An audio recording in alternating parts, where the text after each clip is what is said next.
there needs to be a clear separation between facts and our interpretation of them, between what people give us as their version of what their faith means to them and our interpretation of how it actually translates into action.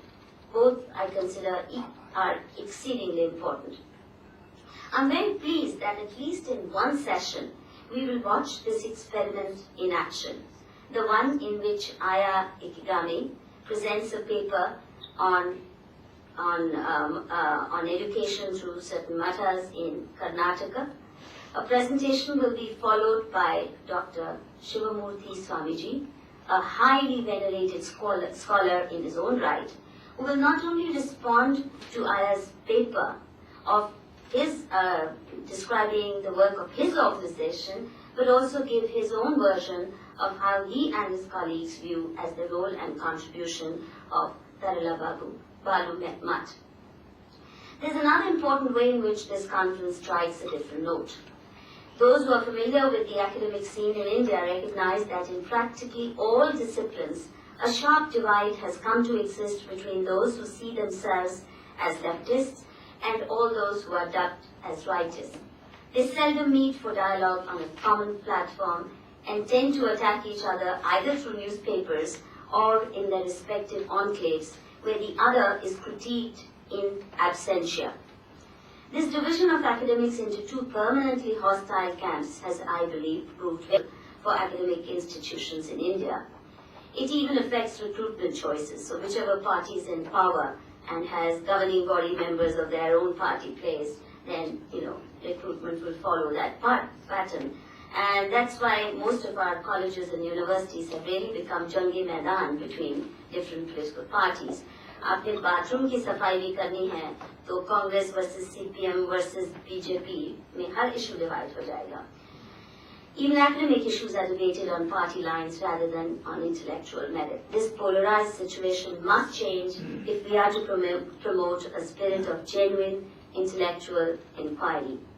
Our ability to deal with complex issues and find meaningful solutions for the contentious problem will remain impaired if we do not learn to engage with issues and academic pursuits in a non-partisan manner.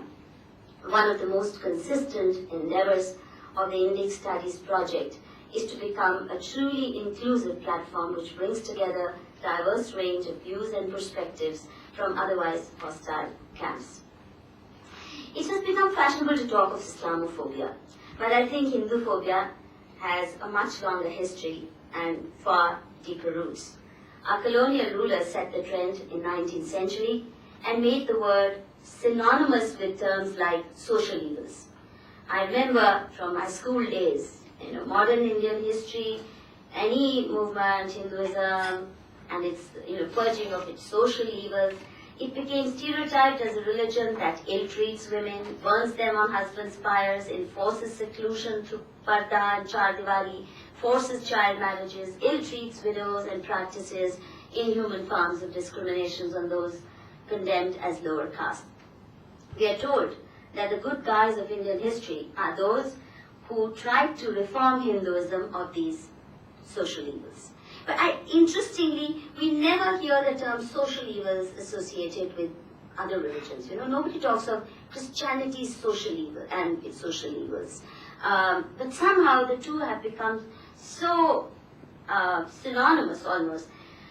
Thereafter, some of our social reformers are we are told that the good guys of Indian history are those who tried to reform Hinduism of social evils, and that too happened only because the British told us what is wrong with Hinduism. Thereafter, some of our social reformers set about purging Hinduism of the evils identified by the British.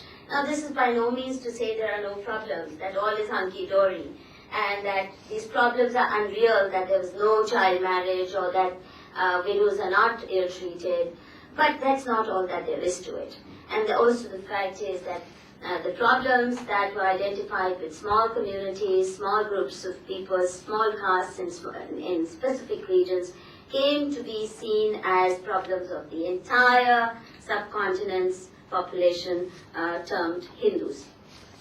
This stereotype is so studiously nurtured that most of us who have gone through elite English medium schools and consider ourselves as liberals are embarrassed to identify ourselves as Hindus. And I must confess, I went through that phase too. My convent education very subtly did it. I distinctly remember my sense of surprise when, as a student of MA History, I discovered that Gandhi not only proudly identified himself as a follower of Sanatana Dharma,